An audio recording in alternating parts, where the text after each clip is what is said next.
নমস্কার। গল্প কবিতা audio book Bangla by সাহায় আপনাকে স্বাগতম।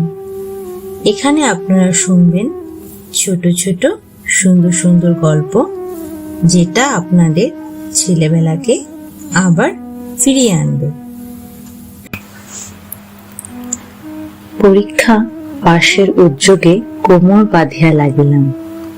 একদিন রবিবার মধ্যাহ্নে বাহিরের ঘরে বসিয়া মার্টিনোর চরিত্রতত্ত্ব বইখানি বিশেষ লাইনগুলির মধ্য পদগুলো ফাড়িয়া ফেলিয়া নীল পেন্সিলের লাঙল চালাইতেছিলাম। এমন সময় বাহিরের দিকে হঠাৎ আমার চোখ পড়িল। আমার ঘরের সম্মুখে আঙিনার উত্তর দিকে অন্তঃপুরে উঠিবার একটি সিঁড়ি, তাহারই গায়ে গায়ে মাঝে মাঝে গড়াদি দেওয়া এক একটা জানালা।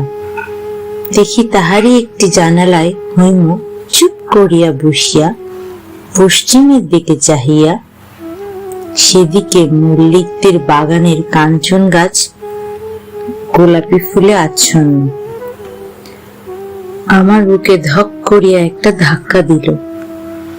মনের মধ্যে একটা অনবধানতার আবরণ ছিঁড়িয়া পড়িয়া গেল। এই নিঃশব্দ গভীর বেদনার রূপটি আমি এতদিন এমন স্পষ্ট করিয়া দেখি নাই। কিন্তু না, আমি কেবল তাহার বসিবার ভঙ্গিটুকু দেখিতে পাইতেছিলাম। কোলের উপরে একটি হাতের উপর আরেকটি হাত স্থির করিয়া আছে, মাথাটি দেয়ালের উপরে হেলানো। খোলা চুল বাম কাঁধের উপর দিয়া বুকের উপর ঝুলিয়া পড়িয়াছে। আমার বুকের ভেতরটা হু হু করিয়া উঠিল। আমার নিজের জীবনটা এমনখানি কানায় কানায় পূর্ণ করিয়াছে যে আমি কোথাও কোনো শূন্যতা তাহার লক্ষ্য করিতে পারি নাই। আজ হঠাৎ আমার অত্যন্ত নিকটে অতি বৃহৎ এক নৈরাশ্যের গহ্বর দেখিতে পাইলাম। কেমন করিয়া কি দিয়া আমি তাহা পূরণ করিব? আমাকে তো কিছুই চাইতে হয় নাই, না আত্মীয়, না অভ্যাস, না কিছু। মনে যে সমস্তই ফেলিয়া আমার কাছে আসিয়াছে, সে যে কতখানি তা আমি ভালো করিয়া ভাবি নাই। আমাদের সংসারে অপমানের কণ্টক সায়নে সে বসিয়া, সে শয়ন আমিও তাহার সঙ্গে ভাগ করিয়া লইয়াছি। সেই দুঃখে হৈমর সঙ্গে আমার যোগ ছিল, তাহাতে আমাদিগকে পৃথক করে নাই। কিন্তু গিরিনন্দিনী 17 বৎসর কাল অন্তরে বাহিরে কত বড় একটি মুক্তির মধ্যে মানুষ হইয়াছে।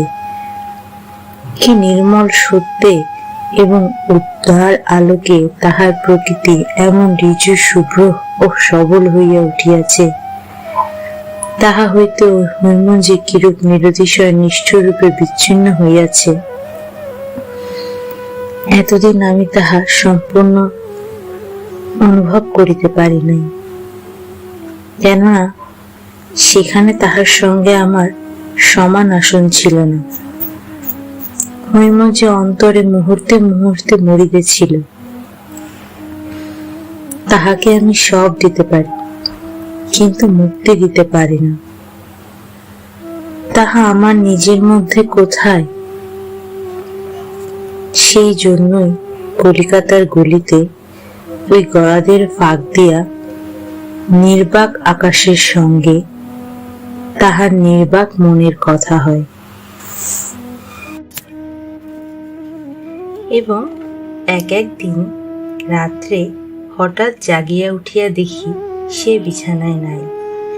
হাতের উপর মাথা রাখিয়া আকাশ ভরা তারার দিকে মুখ তুলিয়া ছাদে শুইয়া আছে।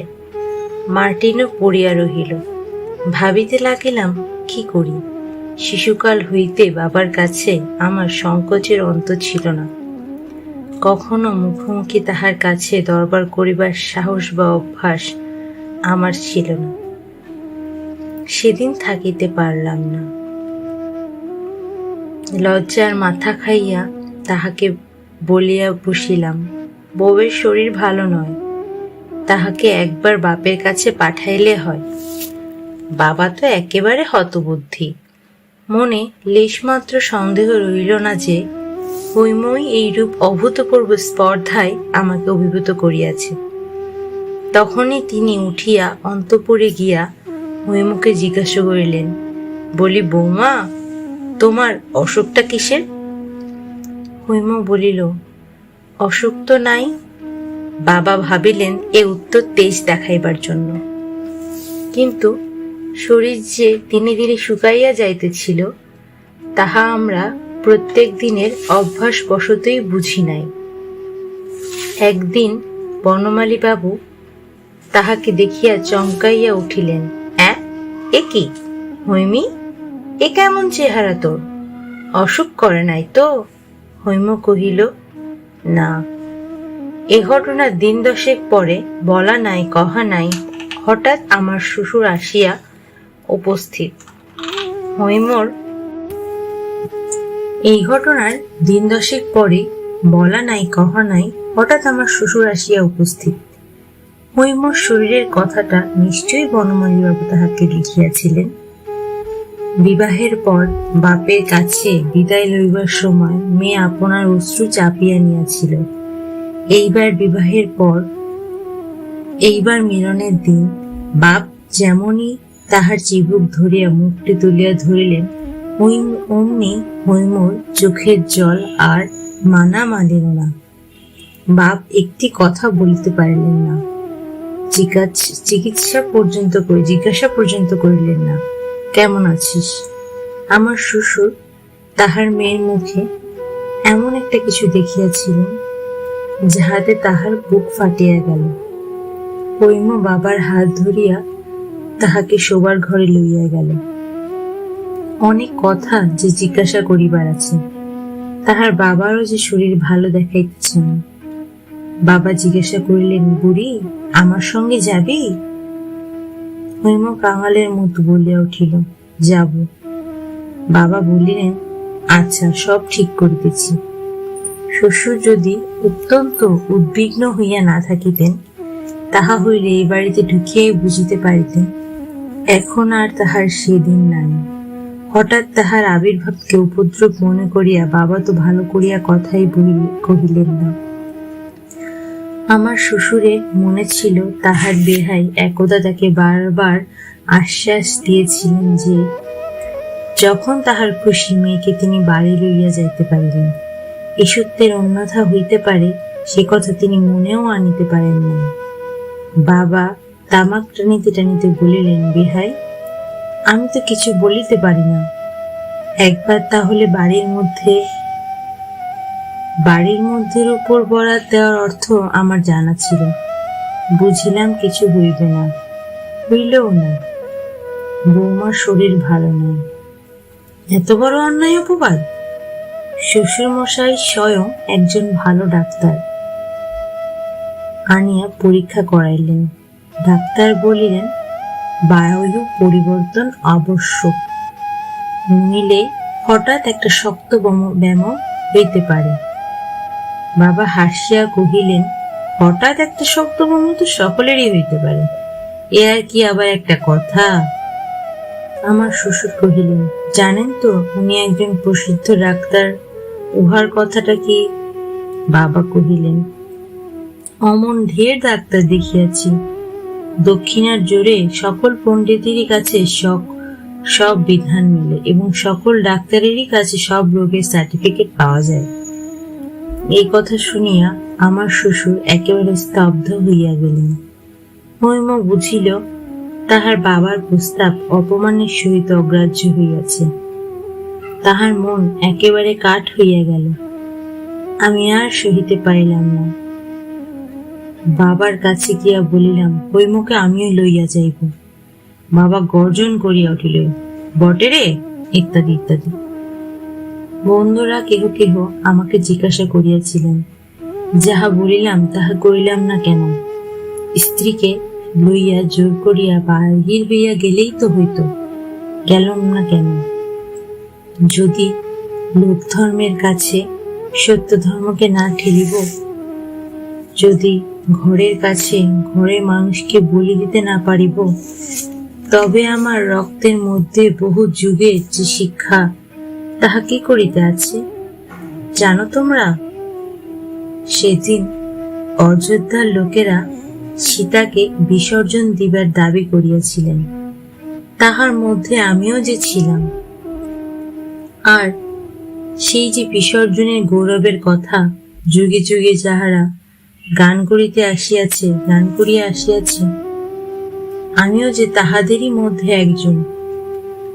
আর আমিও তো সেদিন লোকরঞ্জনের জন্য স্ত্রী পরিত্যাগের গুণ বর্ণনা করিয়া মাসিক পত্রে প্রবন্ধ লিখিয়াছি।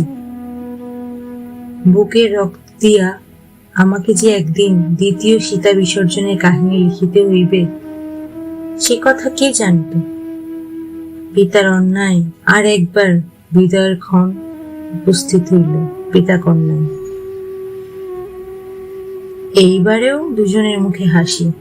কন্যা হাসিতে হাসিতে ভৎসনা করিয়া বলিল, বাবা, আর যদি তুমি কখনো আমাকে দেখবার জন্য এমন ছুটাছুটি করিয়া এ বাড়িতে আসো, তবে আমি ঘরে কপাট দিব। বাবা হাসিতে হাসিতেই বলিলেন, ফের যদি আসি তবে সিধ কাটি সঙ্গে করিয়াই আসিব। ইহার পরে হৈমুর মুখের তাহার চিরদিনের সে স্নিগ্ধ হাসিটুকু আর একদিনের জন্যেও দেখিলেন। তাহার পরে কি হইল